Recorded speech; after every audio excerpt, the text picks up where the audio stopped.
Hello दोस्तों, welcome to Uttarakhand समाधान। तो दोस्तों देखिए, एक बार हम पुनः एक सीरीज़ शुरू कर रहे हैं दोस्तों। उत्तराखंड एसआई हो या उत्तराखंड पुलिस हो, फॉरेस्ट गार्ड हो या पटवारी हो, तो समस्त परीक्षाओं के लिए दोस्तों सीरीज हम पुनः शुरू कर रहे हैं।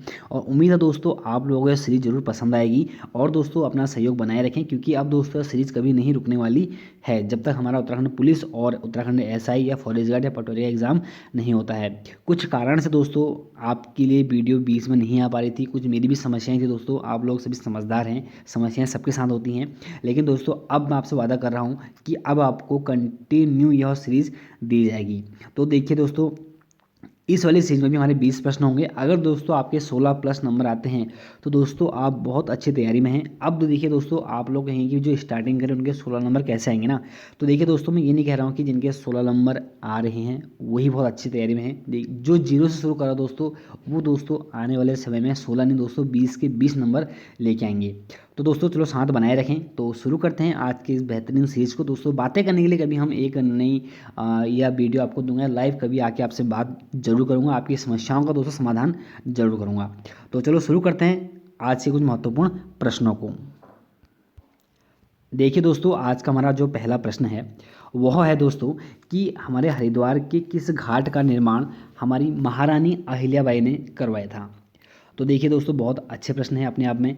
तो आपको पहली बात दोस्तों याद होनी चाहिए, देखिए सुभाष घाट हो या हमारा कुशावर्त घाट हो या दोस्तों हमारा हो गाँव घाट, तो दोस्तों ये सभी हमारे जो घाट हैं, ये सभी घाट हमारे देखिए दोस्तों हमारे हरिद्वार में है। पहला आपको देखिए क्वेश्चन में ही दोस्तों हमारे आंसर छुपे हुए हैं, आपको हमेशा पता होता है। आयोग भी कुछ ऐसे ही कुछ क्वेश्चनों को घुमाता है।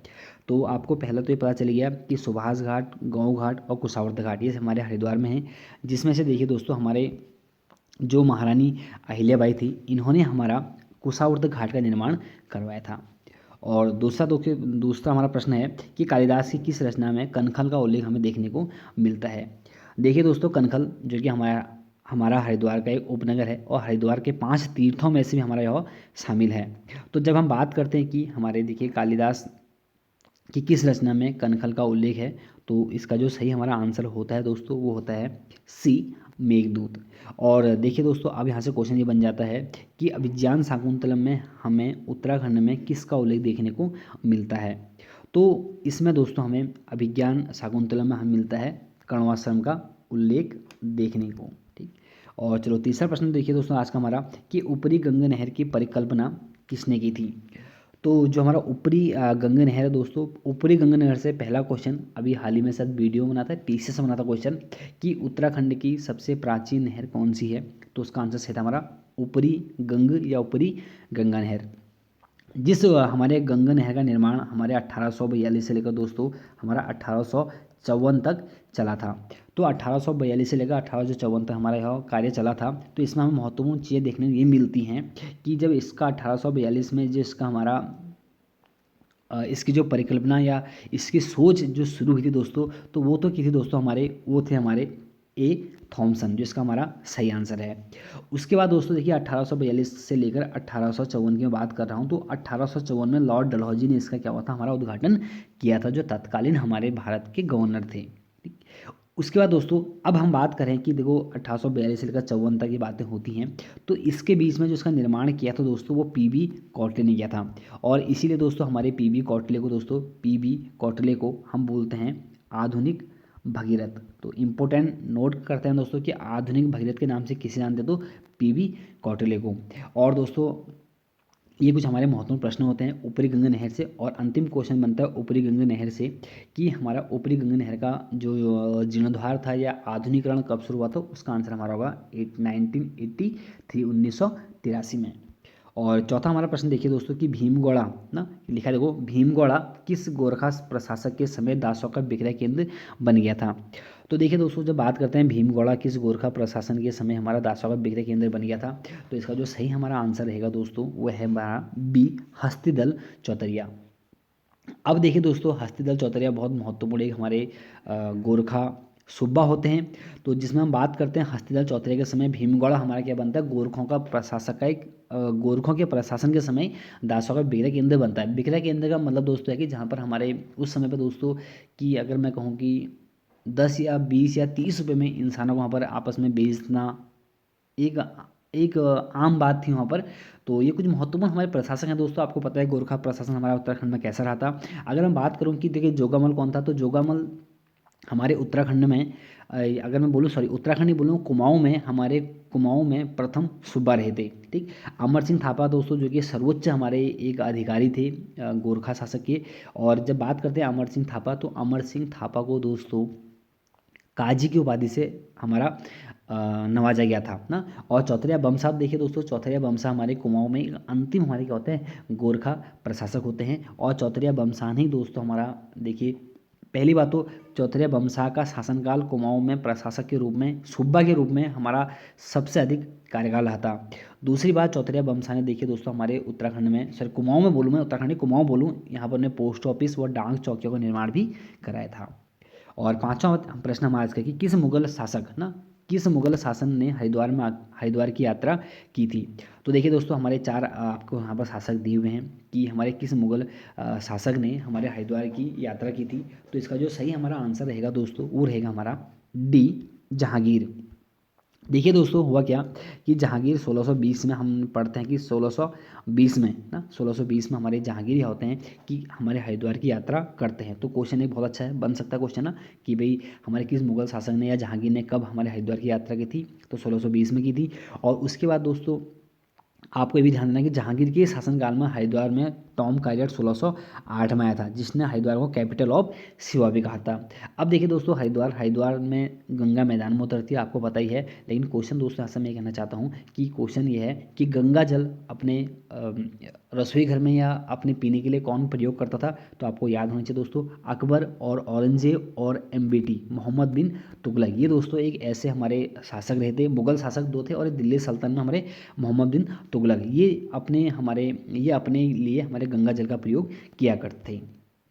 और छठा प्रश्न देखिए दोस्तों हमारा आज का कि चंडी देवी मंदिर ना, चंडी देवी मंदिर हमारे किस जिले में स्थित है। तो चंडी देवी मंदिर देखिए दोस्तों हमारी जो स्थित है, यह है हमारे दोस्तों हमारे पौड़ी गढ़वाल में। लेकिन देखिए दोस्तों आपको पता है कि हरिद्वार में हमारा चंडी देवी मंदिर है, लेकिन अगर डिस्ट्रिक्ट की जब बात आती है दोस्तों, जिले की जब बात आती है, क्वेश्चन को ढंग से पढ़ें आप लोग, जब जिले की बात आती है तो उसका आंसर होता है हमारा पौड़ी गढ़वाल। ठीक। और कभी एग्जाम में आता है कि चंडी देवी किस पर्वत पे है या हमारी मनसा देवी किस पर्वत पे है। तो चंडी देवी हमारी जो है जो हमारा देखिए जो बिल्व पर्वत है, ये बिल्व पर्वत, ये तो दो सॉरी, जो मनसा देवी है वो तो है बिल्व पर्वत पर, और जो हमारा चंडी देवी है ये है दोस्तों हमारा नील पर्वत पर। आज का हमारा देखिए सातवां प्रश्न है कि हरिद्वार को पहली बार उत्तराखंड में शामिल करने की मांग कब हुई थी।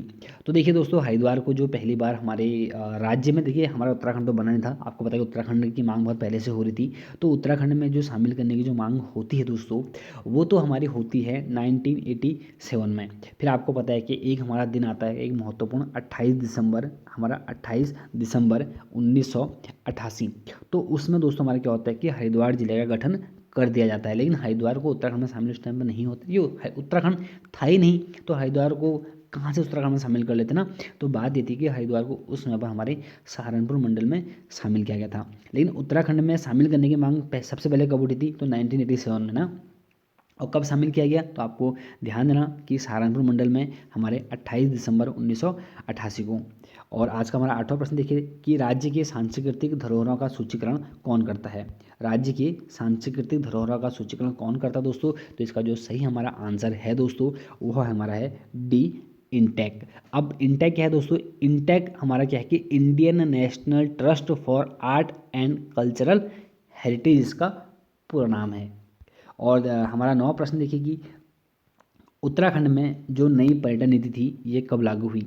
तो देखिए उत्तराखंड में जो नई पर्यटन नीति है दोस्तों, यह हमारे लागू हुई है 28 सितंबर 2018 को। तो इम्पोर्टेंट एक प्रश्न दोस्तों कि उत्तराखंड में नई पर्यटन नीति कब लागू हुई, तो 28 सितंबर 2018 को। और यहीं पर अगर क्वेश्चन बनता है कि उत्तराखंड में पर्यटन नीति कब लागू हुई थी, तो आपका जवाब होगा दोस्तों 26 अप्रैल 2001 को। और क्वेश्चन पर क्वेश्चन दोस्तों बनते हैं कि एग्जाम में क्वेश्चन बन जाएगा कि उत्तराखंड में आज तक कब कब हमारे पर्यटन वर्ष मनाए गए हैं। सिर्फ मैं आपको बात कर रहा हूँ दोस्तों कि पर्यटन वर्ष, तो आपका जवाब रहेगा 2001 व 2015। ठीक। और 10वां हमारा प्रश्न देखिए कि भुजपत्री गाड़, गरगतिया गाड़ किसकी प्रमुख सहायक नदी हैं।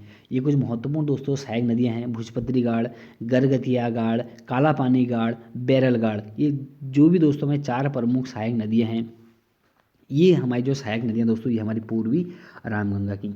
अब दोस्तों पूर्वी रामगंगा, आपको पता है कि पूर्वी रामगंगा किसकी सहायक नदी है, तो ये है दोस्तों हमारे सरयू की सहायक नदी। सॉरी दोस्तों, मैंने यहाँ पर टिक गलत कर दिया, पूरी धौलीगंगा टिक हो गया मैं गलती से मेरे से। मैं बात कर रहा हूँ कि हमारे भोजपत्री गाड़, गरगतिया गाड़, बैरल गाड़ और काला पानी गाड़, ये हमारे पूर्वी रामगंगा की, पूर्वी पूर्वी पूर्वी रामगंगा की। गलती से मैंने पूर्वी धौलीगंगा कर दिया था, माफी चाहता हूँ। तो देखिए दोस्तों, बात है कि हमारे ये सभी नदियाँ हमारे पूर्वी रामगंगा की सहायक नदी हैं। और पूर्वी रामगंगा किसकी सहायक नदी हैं, तो ये है दोस्तों हमारे किसकी, सरयू की सहायक नदी। और सरयू किसकी सहायक नदी दोस्तों, तो ये हमारी किसकी, काली की सहायक नदी। और काली को सबसे अधिक जल देने वाली अगर कोई नदी है दोस्तों, तो हमारी है सरयू नदी। अगर दोस्तों हमारे सरयू को सबसे अधिक कोई जल देती है, तो है हमारी कौन सी, पूर्वी रामगंगा। पश्चिमी रामगंगा आपको पता है कि हमारे दूधाधौली सेल से निकलती है, अभी मैं बात कर रहा हूँ पूर्वी रामगंगा की। और दूसरी बात दोस्तों, अब बात करते हैं कि पूर्वी रामगंगा कहाँ से निकलती है, तो नामिक ग्लेशियर और पॉन्टिंग ग्लेशियर से हमारी पूर्वी रामगंगा निकलती है, जो कि दोस्तों सरयू से हमारे रामेश्वर नामक स्थान पर मिलती है। और 11वां हमारा प्रश्न है कि किस नेशनल पार्क को पक्षियों का स्वर्ग कहा जाता है। महत्वपूर्ण दोस्तों, किस नेशनल पार्क को पक्षियों का स्वर्ग कहा जाता है, तो इसका जो सही हमारा आंसर है दोस्तों, ये हमारा है केवलादेव घाना नेशनल पार्क। तो जब बात करते हैं दोस्तों कि केवलादेव घाना नेशनल पार्क, तो दोस्तों ये हमारा है राजस्थान में। महत्वपूर्ण दोस्तों, ये हमारे राजस्थान में है। अब मैं आपसे बात करूँगा रणथंभौर, कुंभलगढ़, सरिस्का नेशनल पार्क, ये 4 के 4 दोस्तों हमारे वीवीआई क्वेश्चन है दोस्तों, एग्जाम में आने वाले महत्वपूर्ण क्वेश्चन है दोस्तों। सबके सब कह रहा हूँ, केवलादेव नेशनल घाना नेशनल पार्क, क्योंकि इसको पक्षियों का स्वर्ग कहते हैं। रणथंभौर अभ्यारण्य, कुंभलगढ़ अभ्यारण्य, सरिस्का नेशनल पार्क, ये 4 के 4 दोस्तों महत्वपूर्ण, तो महत्वपूर्ण ये हमारे सबके सबका है, हमारे राजस्थान राज्य में है। और हमारा 12वां प्रश्न देखिए दोस्तों आज का, कि टाइगर मैन ऑफ इंडिया के नाम से हम किसे जानते हैं। तो टाइगर मैन ऑफ इंडिया के नाम से दोस्तों हम जानते हैं कैलाश सांखला जी को। और दोस्तों क्वेश्चन बनेगा कि वर्ल्ड मैन ऑफ इंडिया के नाम से हम किसे जानते हैं, तो आप बोलोगे दोस्तों सलीम अली को। क्वेश्चन अगर बन गया दोस्तों वाटर मैन ऑफ इंडिया के नाम से किसे जानते हैं, तो दोस्तों वो बोलोगे आप राजेंद्र सिंह को। और हमारा 13वां प्रश्न दोस्तों आज का, कि दार्जिलिंग क्षेत्र में, देखिए दार्जिलिंग क्षेत्र आपको पता है दार्जिलिंग पश्चिम बंगाल में है, तो दार्जिलिंग क्षेत्र में कौन सी जनजाति निवास करती है। दार्जिलिंग दोस्तों हमारे चाय के लिए प्रसिद्ध है। और उत्तराखंड का दार्जिलिंग किसे कहते हैं दोस्तों, आप लोग कमेंट करोगे, उत्तराखंड का दार्जिलिंग किसे कहते हैं, आपने कमेंट करना है। अब बात करते हैं कि दार्जिलिंग क्षेत्र, तो देखिए दार्जिलिंग क्षेत्र में दोस्तों जो जनजाति हमारी निवास करती है, वो है दोस्तों हमारी लिम्पू जनजाति। अगर दोस्तों क्वेश्चन बनता कि नीलगिरी की पहाड़ियों में कौन सी जनजाति निवास करती है, क्वेश्चन दोस्तों पूछा गया है पीसीएस में कि हमारे नीलगिरी की पहाड़ियों में कौन सी जनजाति निवास करती है, तो आप लोग दोस्तों हमारे कौन सी, टोडा जनजाति। अब दोस्तों एक और क्वेश्चन बनता है कि कोनियाक जनजाति क्यों फेमस है। देखिए दोस्तों, कोनियाक जनजाति को विश्व में हम हेड हंटर के नाम से जानते हैं। नोट कर लो दोस्तों कि हेड हंटर के नाम से किस जनजाति को जानते हैं, तो वह दोस्तों हमारी है कोनियाक जनजाति।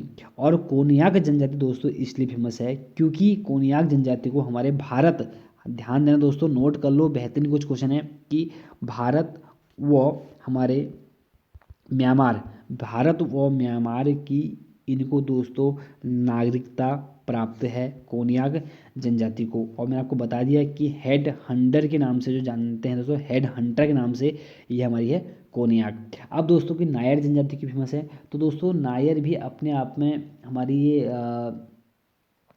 ये इसलिए प्रसिद्ध है क्योंकि इसको हम परिदर्शक पति, ये लोग जो नायर जनजाति होते हैं ना, ये अपने आप में परिदर्शक पति की अवधारणा इनमें पाई जाती है।